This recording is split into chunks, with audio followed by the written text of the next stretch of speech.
Hello viewers, আসসালামু আলাইকুম। আমি আসিফ আপনাদের সাথে আছি। আজকে যে ভিটামিনটি নিয়ে আলোচনা করব সেটি আমাদের দৈনন্দিন সুস্থতার জন্য খুবই গুরুত্বপূর্ণ একটি ভিটামিন। এই ভিটামিনটি চর্বিতে দ্রবীভূত একটি ভিটামিন, যেটি আমাদের বডিতে জমা থাকে। কিন্তু এই ভিটামিনটি আমাদের বডিতে জমা থাকার পরেও বাংলাদেশের অধিকাংশ মানুষ এই ভিটামিনের ঘাটতিতে থাকে। এই ভিটামিনটি হচ্ছে ভিটামিন ডি। ভিটামিন ডি এর অভাবে অস্টিওপরোসিস এবং রিকেটস রোগ হয় এবং গর্ভবতী মহিলাদের এটির অভাবে প্রি একলামশিয়া রোগ হয়।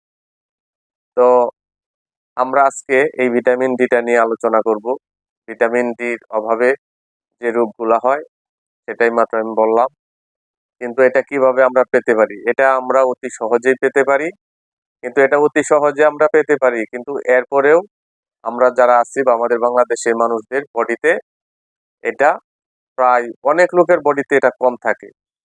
এটা কম থাকে, আমরা জানিও না। বিভিন্ন ধরনের সমস্যা আমাদের বডিতে দেখা দেয়, কিন্তু কি কারণে দেখা দেয় এটা অনেকে বুঝতে পারে না। কিন্তু ভিটামিন ডির ঘাটতির কারণে যে অনেক ধরনের সমস্যা দেখা দেয় সেটা কেবলমাত্র পরীক্ষাতেই বোঝা যায়। এবং এটা কিভাবে বুঝতে পারবো আমরা যে ভিটামিন ডিটা আমাদের বডিতে প্রয়োজন বা এটা কমে গেছে? তো এটার জন্য একটা পরীক্ষা আছে, যার নাম হচ্ছে D level. Vitamin D level একটা পরীক্ষা আছে, যেটা রক্তের মাধ্যমে, রক্ত পরীক্ষার মাধ্যমে করা হয়। সেটা উন্নত মানের ভালো যে হাসপাতালগুলো আছে সেখানে সবসময় করেন। এবং এই পরীক্ষাটা করানোর মাধ্যমে বোঝা যায় যে ভিটামিন ডির ঘাটতি আছে। যেহেতু প্রায় মানুষের বডিতে ভিটামিন ডির ঘাটতি থাকে, ভিটামিন ডির ঘাটতির কারণে অস্টিওপরোসিস, তারপরে রিকেটস এবং গর্ভবতী মায়েদের প্রি-এক্লাম্পসিয়া হতে পারে। ভিটামিন ডি আমরা কোথা থেকে পাবো? ভিটামিন ডি আমরা সূর্যের আলো থেকে পেতে পারি। এটা ফ্রি ভাবেই পেতে পারি। সূর্যের আলোতে সকাল 9টা বা 10টা থেকে বিকাল 2টা পর্যন্ত আমরা যদি সূর্যের আলোতে 1 ঘন্টা পরিমাণ থাকি বা চলাফেরা করি, বা 1 ঘন্টা পরিমাণ সূর্যের তাপ আমাদের শরীরে লাগে, তাহলে ভিটামিন ডির ঘাটতি হয় না। এটি চর্বিত দ্রবীভূত একটি ভিটামিন, এটি আমাদের বডিতে জমা থাকে।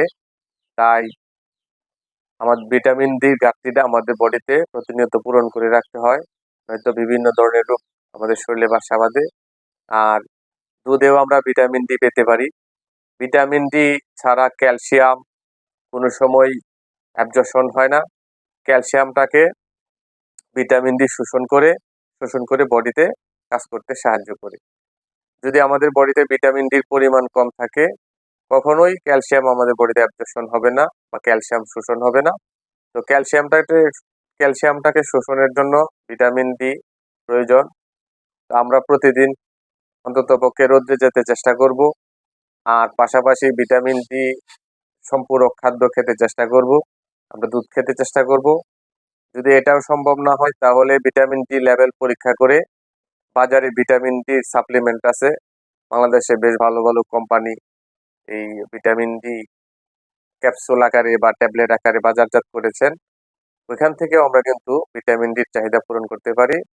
তো সকলেই আমার চ্যানেলটিকে সাবস্ক্রাইব করুন এবং বেল আইকনটি চেপে পাশে থাকুন। আরো নতুন নতুন ভিডিও আপনাদের কাছে চলে যাবে। আসসালামু আলাইকুম।